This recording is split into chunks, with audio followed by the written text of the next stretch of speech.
Hello. তো এটা ছিল আমাদের রাঙ্গামাটির কাপ্তাই লেকে যাওয়ার ট্যুরের একটা দৃশ্য।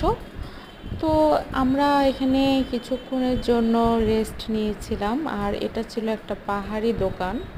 এখানে তেমন কিছুই কিনতে পাওয়া যাচ্ছিল না, জাস্ট পানি আর চিপস এই টাইপের। আর আমরা রাঙ্গামাটি কাপ্তাই লেকের কাছে একটা রিসোর্টে 3 দিনের জন্য রুম বুক করেছিলাম। আর রুমটার কস্ট ছিল 2000 টাকা করে। রুমটা অতীব সুন্দর ছিল। আর এই তো আমার কিছু পিকচার, অনেক অনেক এনজয় করেছি আমরা।